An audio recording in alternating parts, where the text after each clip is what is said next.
Hey all, Peter Zeihan here, coming to you from Zion National Peak, going down the old Conservation Corps path that they blew out of the side of a mountain, because that's how we did things in the 30s. Anyway, we're continuing our Middle East week, and today we're going to talk about Syria. We have a new government that controls most of the territory and has incorporated most of the factions, but don't expect this to last. We're at the calm before the storm. Basically, the new leader, whose name escapes me, yeah, that looks right, isn't going to last. I mean, I wish him the best, but he basically has inherited all of Syria's core problems without any of its advantages.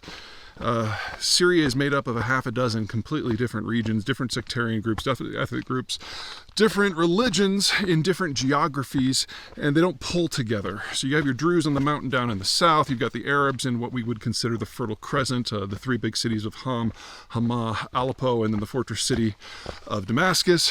You've got the Alawites and the Christians in the mountains and the coastal enclave in the northwest, and then you have the Kurds in the kind of steppe territory along the Euphrates to the northeast, and then of course ISIS is running around like mad in the desert in the middle.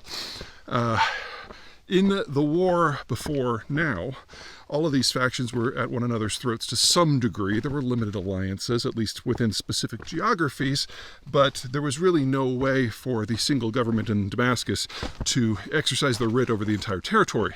That hasn't changed. What has changed is that two of the powers on the outside, the Russians and the Iranians, are no longer providing and I say this tongue-in-cheek a little bit, a stabilizing influence. You see, the Iranians and the Russians were backing the Damascus government of Bashar al-Assad to the hilt with equipment, with men, whether it was Russian fighter pilots or Hezbollah fighters from Lebanon that were controlled by Iran, didn't really matter. All of it was funneling in to help the central government hold the line in the civil war. Well, that's obviously stopped because the central government fell, and this new guy is now in charge. But it's not like anyone else is stepping up to help him.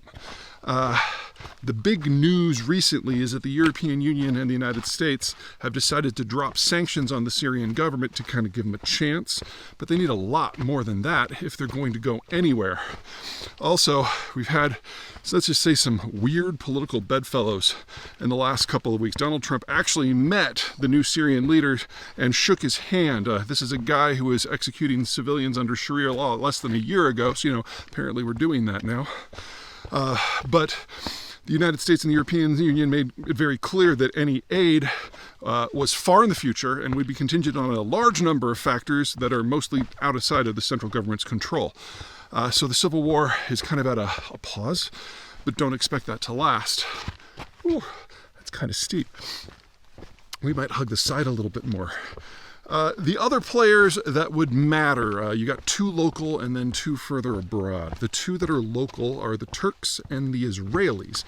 And they're okay having Syria as a more or less failed state right on their doorstep, because it means that they can go in there and do whatever they want, bomb whoever they want, go after whatever insurgents they don't like, which in the case of the Turks, in the case of the Turks, it's the Kurds, who are America's best friends in the region. And in the case of the Israelis, it's pretty much anyone but the Druze.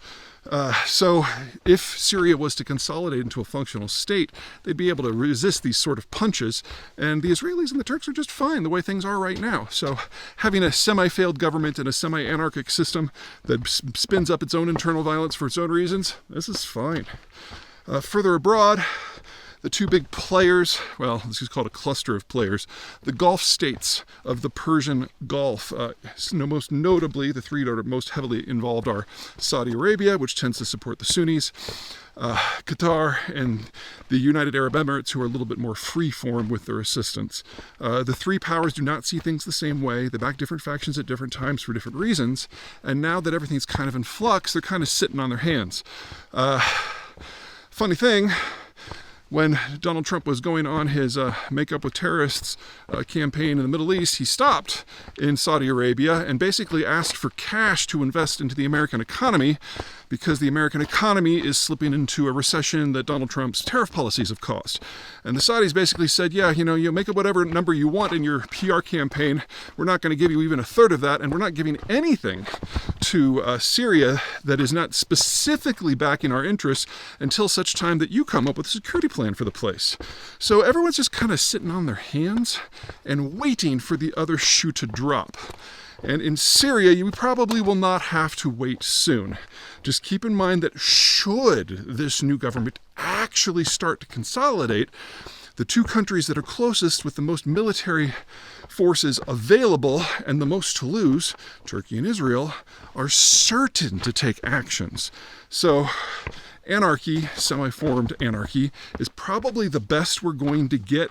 And if it lasts through the summer, I would be very, very, very surprised.